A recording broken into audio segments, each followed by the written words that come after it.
So I've decided to respond to your ruminations on snow via video and take advantage of this technology. And maybe I've been thinking about it and took some notes on your comments and wanted to come up with some sort of synthetic response, hitting some high points along the way. One is to reiterate the significance to me of Snow's time period, 1959, right on the edge of a lot of things as we identified. A burst in technology because of the space race, a burst in civil rights movements for women, for people of color, gays and lesbians, others, I'm sure, and the post-coloniality. So former colonies were gaining their independence and forming governments. And as a result of this sort of explosion of the centers, right, and the post-colonial critics, have this. It's very clear that there's this metropolitan center, say London, and it controls its colonies, or the center of Paris controlling its colonies, or Lisbon controlling its colonies.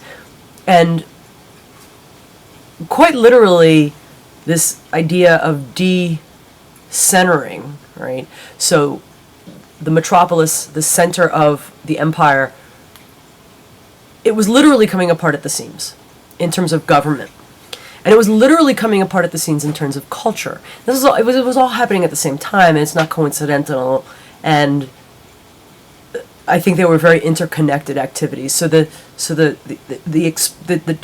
deconstruction or the implosion or explosion of former colonial empires and the explosion of what has come to be called multiculturalism was happening at the same time, not accidentally. And Snow's writing right on the cusp of this. He's writing right in the middle of this, and it hasn't fully, the repercussions of it and the results of it haven't fully hit, right? So it was still possible to talk about something like culture and not have it take up an entire PhD, course of study, which one could do now. And it was once possible to really know a great deal about a great many things. One could be a generalist and a scholar. So one could know biology, chemistry, and literature. And it was possible. But the same kind of rapid industrialization that was preceded by the scientific revolution and then the industrialized period, that explosion of knowledge and explosion of technology made it increasingly impossible to have the big view, right? So this is one of the things that I don't think Snow takes fully into account, that there's reasons for the development of these two cultures, and one is that it is just simply no longer possible to really be a generalist, okay? And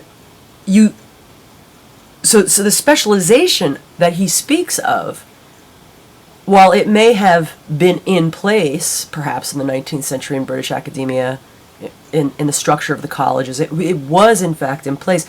It was even driven and given more power by rapid technological growth, because people had to really begin to specialize. And as a result of this, and this is part of what I think Snow doesn't fully grasp or fully consider, is the big view, that capacity to take in the truly big picture, begins to fall out of the equation or the experience of being an intellectual. It becomes increasingly difficult for us to talk to one another on both sides of science and culture. Second thing that strikes me about Snow is that he talks about industrialization in such a way that assumes the primacy and the beneficial nature of progress. That progress is always good, always for the benefit. We should always try to progress as a culture.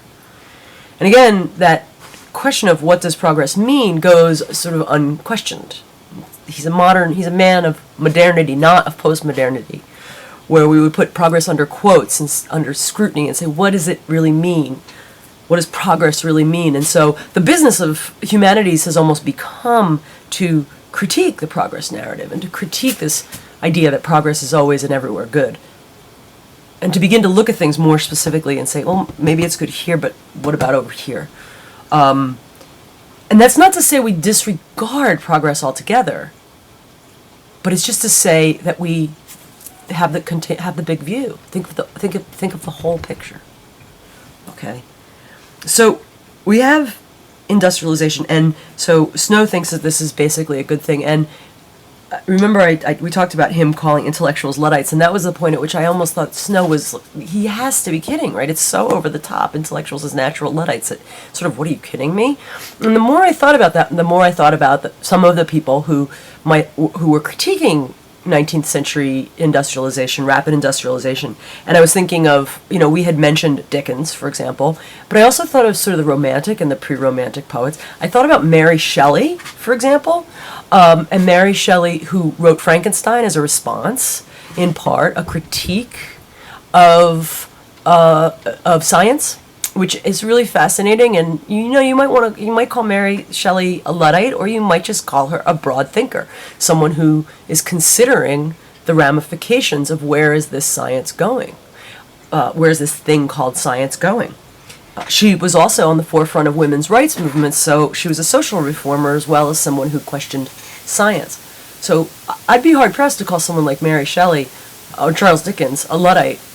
Rather, I see these people as resisting the industrialization in some sense, or questioning. And I would say the same of the Romantic poets. I don't think they're necessarily naively hearkening back to some beautiful romantic age of, a simpler, easier time. I think that inherent in their poetry is a critique of a society in which something is lost. So they're asking, what is lost in this highly industrialized society? I think Mary Shelley's asking that question. I think Dickens is asking that question. And then you get someone like Marx who's benefiting from this rapid industrialization. So all of these people are not saying industrialization bad. They're not Luddites. They're saying, what are we missing? What's the bigger picture? Where's the big view? And I think you don't have to know science necessarily, the language of science, to be able to critique science. You don't need to know the language of scientific advances and how things actually work in order to ask the kinds of questions that the Mary Shelleys and the Romantic poets and the Dickenses and the Marxes of the world were asking. Who will benefit? What will be lost? What will humanity look like? What will we lose as human beings? Which is our question right here in this program. So to have that big view, you don't necessarily have to know the language of science, in my opinion. Another thing that you all pointed out in your comments, which was really important, was this idea of there being not just the gap between the two cultures, science and culture, but in addition to that, there being numerous gaps you pointed. I think that this proliferation of gaps is part of what defines the condition of postmodernity. The fact that it's not quite so easy to define this is culture, or this is anything. Right? That there's always going to be some lapses, there's always going to be some misdirection, there's always going to be something missing. Totalization is no longer possible. So, and you point to several of these gaps in your critiques, and here's another one that I want to point out that I think is really critical, and Snow signals it, but his world in 1959 isn't quite there yet, and it's this increasing gap, and right now, very, I think, dangerous gap between science and applied science, between bench science and applied science, or between science and engineering. So I think basic bench science is still based in curiosity. It wants to know, it seeks truth. So even though it might be on a very incredibly specialized thing, a teeny organism that no one's ever heard of or something, although it's very specialized, it's still in search of a truth about it. Positive or negative, good or bad. It wants to seek a truth. Whereas applied science is increasingly being co-opted by and incorporated into the marketplace.